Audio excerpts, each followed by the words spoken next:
اعوذ باللہ من الشیطان الرجیم بسم اللہ الرحمن الرحیم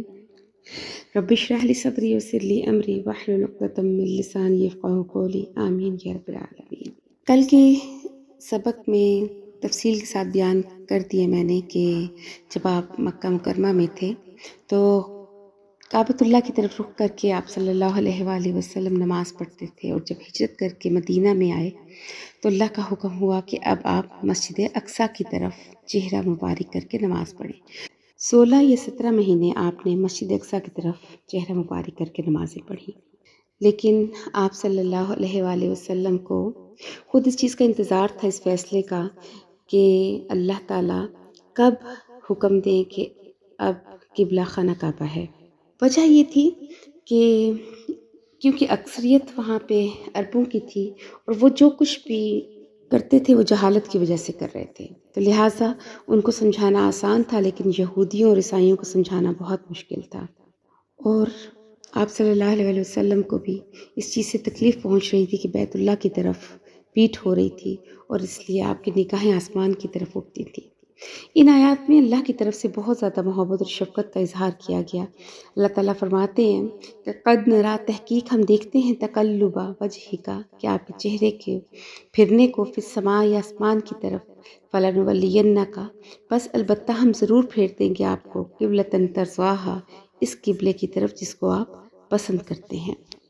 تو اللہ پاک نے کہا فولی وجہک، بس آپ پھیر دیں اپنا چہرہ، شطر المسجد الحرام، مسجد حرام کی طرف۔ خانہ کعبہ کو کعبۃ اللہ بھی کہتے ہیں اور مسجد حرام بھی کہتے ہیں۔ آگے اب امتیوں کو خطاب کیا جا رہا ہے کہ حیث ما کنتم، کہ اے امتیوں جہاں کہیں تم ہو، فولوا وجوہکم، تو پس پھیر لو اپنا چہرہ، شطرہ،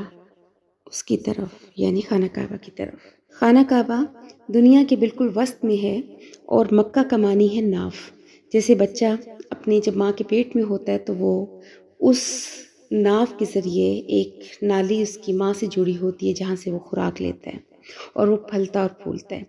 تو اسی طرح سے ہماری دنیا میں روحانی خوراک کا مرکز مکہ مکرمہ ہے، یہیں سے ہدایت کی کرنیں مشرق، مغرب، شمال اور جنوب کی طرف پھیلتی ہیں۔ جب تک مکہ مکرمہ موجود ہے، جب تک دنیا قائم ہے۔ وَإِنَّ الَّذِينَ أُوتُوا الْكِتَابَ، اور بے شک وہ لوگ کہ جن کو دی گئی کتاب، لَيَعْلَمُونَ، البتہ جانتے ہیں، أَنَّهُ الْحَقُّ، کہ بے شک یہ حق ہے، یعنی قبلے کی طرف چہرے کو پھیرنا یہ اللہ کی طرف سے حق پر مبنی ہے۔ جیسے میں نے کل بھی بیان کیا تھا کہ تورات اور انجیل میں جو آخری نبی کی نشانیاں تھیں، ان میں سے ایک نشانی یہ تھی کہ وہ نبیۃ القبلتین ہوں گے، یعنی دونوں قبلوں کی طرف رخ کرنے والے۔ تو اس لیے یہود و نصارہ کو معلوم تھا کہ خانہ کعبہ کی طرف رخ کرنا حق ہے۔ من ربہم، ان کے رب کی طرف سے، وما اللہ، اور نہیں ہے اللہ بغافل، بے خبر، عما یعملون، اس سے جو یہ عمل کر رہے ہیں۔ وَلَئِنْ أَتَيْتَ الَّذِينَ، اور اگر آپ دیں ان لوگوں کو، اوت الکتاب، جو اہل کتاب ہیں، بکل آیت، ہر قسم کی نشانی، ما تبعوا، تو نہیں وہ پیروی کریں گے، قبلتک، آپ کے قبلے کی، وما انت، اور نہیں ہیں آپ، بتابع، پیروی کرنے والے، قبلتہم، ان کے قبلے کی، وما بعضهم، اور نہیں بعض ان کے، بتابع، پیروی کرنے والے، قبلۃ بعض کے قبلے کی، کیونکہ یہودی اور عیسائیوں میں بھی ایک اختلاف تھا کہ انہوں نے بھی اپنے اپنے قبلے بنا رکھے تھے۔ قبلہ مسجد اقصیٰ میں ایک چٹان ہے، صخرہ بیت المقدس، یہودیوں کا یہ مغربی گوشہ جو ہے یہ وہ ان کا قبلہ تھا، اور اسی چٹان سے مشرق کی طرف کا جو حصہ تھا وہ عیسائیوں کا قبلہ تھا، کیونکہ حضرت مریم نے جب شرقی گوشے میں اعتکاف کیا تھا، جس کا مکان شرقیہ کا لفظ آیا قرآن پاک میں کہ جہاں ان کے پاس فرشتے آئے تھے، تو عیسائیوں نے اس والے حصے کو اپنا قبلہ بنایا ہوا ہے۔ تو اس طرح سے یہ ایک دوسرے کے بھی قبلے کو ماننے والے نہیں تھے۔ تو اب اللہ پاک نبی صلی اللہ علیہ وسلم سے کہتے ہیں کہ وَلَئِنِ اتَّبَعْتَ، اور اگر آپ پیروی کریں گے، اَہْوَاءَهُمْ، ان کی خواہشات کی۔ اب یہاں پر خطاب نبی صلی اللہ علیہ وسلم کو ہے، لیکن سمجھایا امت کو جا رہا ہے کہ اگر آپ بھی یہود و نصارہ کی خواہش کے مطابق ان کی پیروی کریں گے تو مِن بَعْدِ مَا جَاءَكَ مِنَ الْعِلْمِ، اس کے بعد کہ آپ کے پاس آ چکا علم، إِنَّكَ إِذًا لَّمِنَ الظَّالِمِينَ، تو آپ کا شمار ظالموں میں ہوگا۔ جیسے میں نے کہا کہ یہ خطاب تو آپ صلی اللہ علیہ وآلہ وسلم سے کیا جا رہا ہے، لیکن سمجھایا امت کو جا رہا ہے کہ یہودی اور عیسائیوں اور جتنے باطل فرقے ہیں ان کی پیروی نہ کرنا، ورنہ تمہارا شمار بھی ظالموں میں ہوگا۔ الذین آتیناہم الکتاب، اور وہ لوگ کہ جن کو دی ہم نے کتاب، یعنی یہودی اور عیسائی، یعرفونہ، وہ پہچانتے ہیں اس کو، یعنی اس نبی کو، کما یعرفون، جیسے وہ پہچانتے ہیں ابناءہم، اپنے بیٹوں کو۔ مدینہ منورہ کے بعض وہ اہل کتاب جو مسلمان ہو چکے تھے، اور بالخصوص حضرت عبداللہ بن سلام یہودی تھے، اور انہوں نے نبی پاک صلی اللہ علیہ وآلہ وسلم کو دیکھتے ہی پہچان لیا تھا اور اسلام لے آئے تھے۔ ایک روایت میں ہے کہ عبداللہ بن سلام نے یہاں تک فرمایا کہ میں اپنے بچوں کو کھیلتے ہوئے دیکھ کر جس طرح پہچان لیتا ہوں، آپ صلی اللہ علیہ وآلہ وسلم کو اس سے زیادہ پہچان لیتا ہوں۔ حضرت عمر فاروق نے ان سے پوچھا کہ وہ کیسے؟ تو انہوں نے کہا کہ عمر، وہ اللہ کی طرف سے حق ہیں، ان کی شان ہماری کتابوں میں بیان کی گئی ہے، ہمیں معلوم نہیں کہ ہماری عورتوں نے کیا کیا۔ اس پر حضرت عمر نے عبداللہ بن سلام کو کہا، وفق اللہ یا ابن سلام، کہ ابن سلام، اللہ نے تجھے توفیق عطا فرما دی، کیونکہ آپ صلی اللہ علیہ وآلہ وسلم کو جاننے اور پہچاننے کے باوجود وہ لوگ آپ کو تسلیم کرنے کے لیے تیار نہیں تھے،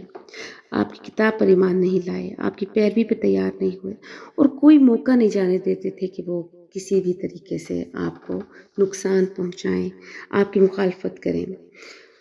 اس کی ایک وجہ تو یہ تھی کہ اللہ نے ان کے مقدر میں ہدایت ہی قبول کرنا نہیں لکھا تھا۔ دوسرا،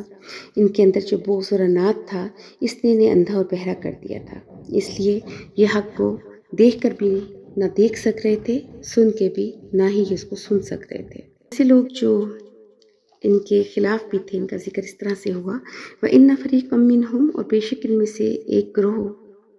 وہ بھی تھا کہ لَيَكْتُمُونَ الْحَقَّ، کہ البتہ وہ چھپاتا تھا حق کو، وَهُمْ يَعْلَمُونَ، اور حالانکہ وہ جانتے تھے۔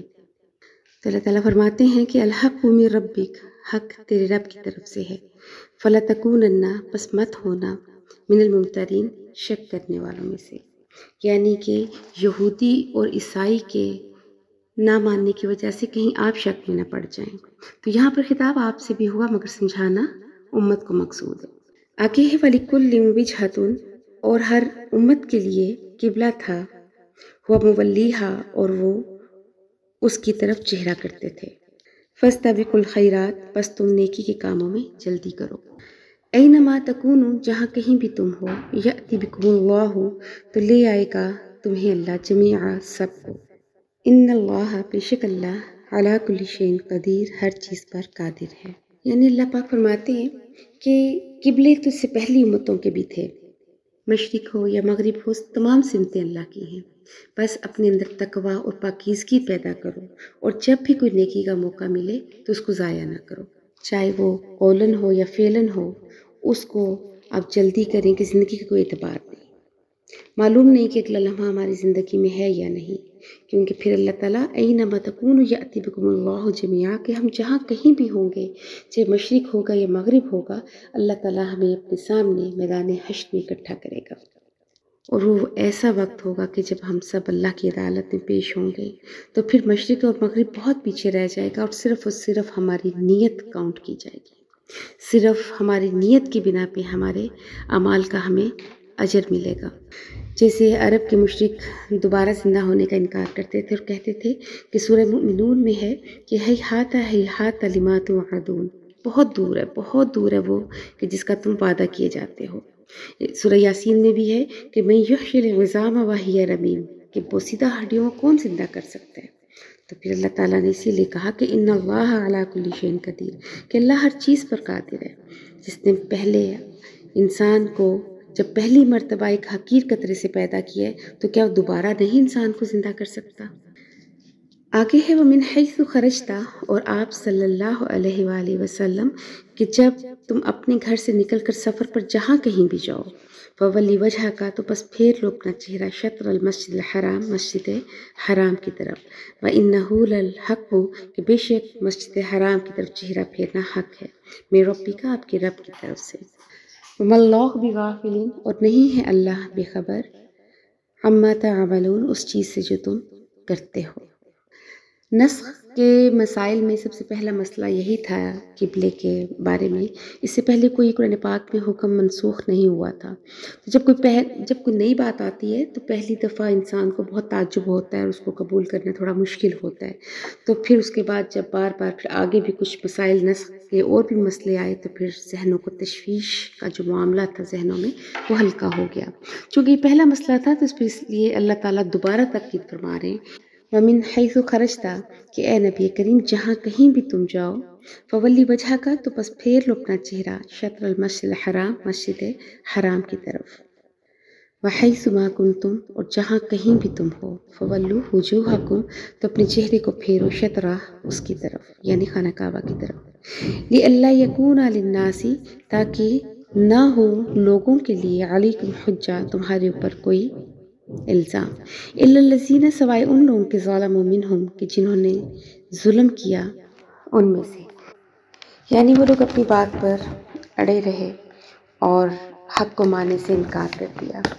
اگر ایسا نہ ہوتا تو علماء یہود یہ بھی الزام لگاتے کہ ہماری کتاب میں تو اس نبی کی نشانی یہ تھی کہ وہ 2 قبلوں کی طرف رخ کر کے نماز پڑھیں گے، اور اسی طرح مشرکین عرب کے بھی زیادہ تر لوگ جو اپنے آپ کو ابراہیمی کہلاتے تھے وہ خانہ کعبہ کا بہت احترام کرتے تھے، اور اگر تمہارا قبلہ خانہ کعبہ نہ ہوتا تو پھر وہ بھی کہہ سکتے تھے کہ تم ابراہیمی نہیں ہو، کیونکہ اگر تم ابراہیمی ہوتے تو تمہارا قبلہ تو خانہ کعبہ ہوتا۔ ان کا بھی الزام اللہ پاک نے اس طرح ختم کر دیا، الا الذین ظلموا منہم مگر کہ جو لوگ ظالم ہیں کہ انہوں نے بھی اس کو نہیں ماننا تھا، کہ جس میں کوئی دیانت اور انصاف ہے تو وہ تو اس بات کو سن کے صحیح اس پر ایمان لے آئے گا، تو اس لیے تم ایسے لوگوں سے جو حق کو نہیں ماننے والے ان سے مت ڈرو۔ تو اسی لیے آگے اللہ نے فرمایا فلا تخشوہم بس تم نہ ڈرو ان سے، وخشونی اور مجھ سے ڈرو، وَلِأُتِمَّ نِعْمَتِي عَلَيْكُمْ تاکہ میں پوری کر دوں تم پر اپنی نعمت یعنی کہ اللہ نے ہمیں بہترین امت بنایا، سب سے بہترین کتاب دی، بہترین قبلہ دیا، اس سے زیادہ ہماری خوش قسمتی کیا ہو سکتی ہے کہ پھر ہمیں آخری نبی کا امتی بنایا۔ آخری نبی کا امتی ہونا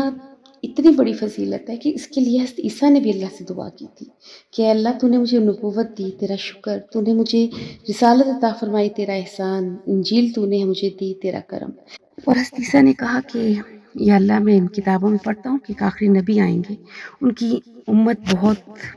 فضیلت والی ہوگی، بہت افضل امت ہوگی، تو مجھے بھی اس امت کا ایک فرد بنا کر ان امتیوں میں سے اٹھانا۔ تو حضرت عیسیٰ نے تو آخری نبی کا امتی ہونا مانگ کر لیا، اور ہمیں اللہ تعالیٰ نے یہ نعمت مفت میں عطا کی۔ اللہ کا کتنا بڑا احسان ہے ہم پر، فرمایا کہ لعلکم تہتدون تاکہ تم ہدایت حاصل کرو۔ آج ایک بات سمجھ آتی ہے کہ عرب کے جو مشرک تھے وہ اپنے جو شرک اور غلط عقائد رکھتے تھے اپنی جہالت کی وجہ سے رکھتے تھے، جبکہ یہودی اور نصرانی جو کچھ کر رہے تھے وہ ضد کی بنا پر کر رہے تھے، اور اسی طرح آج کل کے ہم مسلمان بھی، ہمیں ضد اور تکبر تو نہیں ہے الحمدللہ، لیکن ہمیں جہالت ہے، ہم بھی جہالت کی بنا پر اپنے فرقوں میں پڑے ہوئے ہیں، ہم بھی جہالت کی بنا پر تیرا میرا کرتے ہیں اور لڑائی جھگڑوں میں پڑے ہیں۔ تو اس قرآن کو پڑھیں، اس نعمت سے فائدہ اٹھائیں، اس آخری نبی کی امتی ہونے کا فائدہ اٹھائیں، اور اپنے آپ کو ان فرقہ بازی سے نکال کر ایک مضبوط مسلمان اور ایک مضبوط امت کے طور پہ پیش کریں۔ وآخر دعوانا ان الحمد للہ رب العالمین۔